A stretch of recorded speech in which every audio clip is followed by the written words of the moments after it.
In today's video, we're going to talk about what you need to do if you're going to buy a home as a self-employed person. And we're going to get started right now.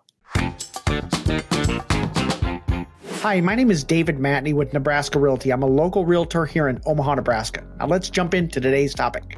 Normally, when a lender is qualifying a buyer for a mortgage, they're going to look at three items.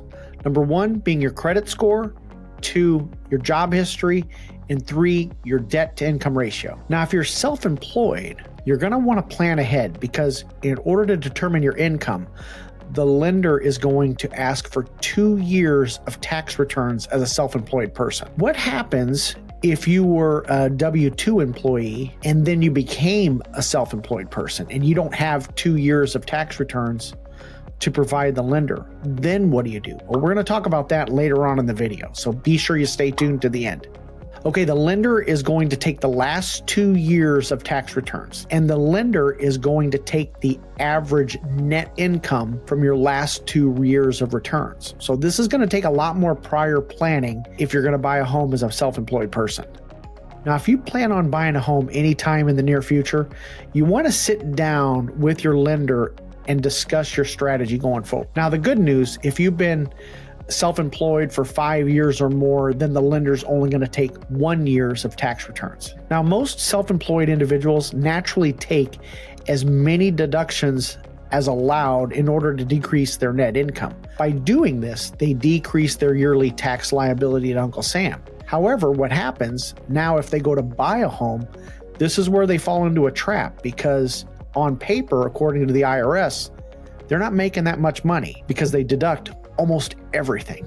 Now, when you deduct almost everything, here's the problem. You decrease your income on your debt to income ratio. Now you have a higher debt to income ratio, which means you can no longer qualify for the mortgage. This is where some prior planning is going to play an important part. If you want to buy a home as a self-employed person, you need to plan ahead. You need to discuss your intention to buy a home with your tax professional and with your lender in order to come up with a strategy in order to show some income on your tax returns. Okay, what happens if your income is too low or you do not have enough time as a self-employed person with 2 years of tax returns? Then you have a second option. It's called a portfolio loan. Now, normally when you have a mortgage, it is sold on the secondary market.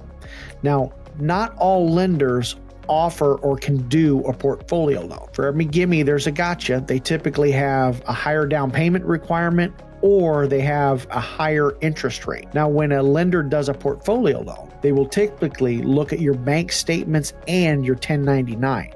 They'll base your income off your deposit history in your bank accounts.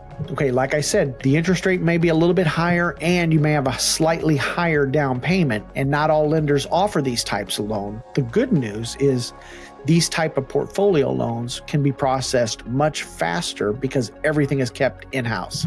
Now, if you're in the Omaha area and you need a name of a lender who offers a portfolio loan, hey, be sure to see my contact information in the link below in the description. Be sure to watch this next video and don't forget to show some love for the channel. Be sure to like, subscribe, and ring that bell for notifications, and you make it a great day.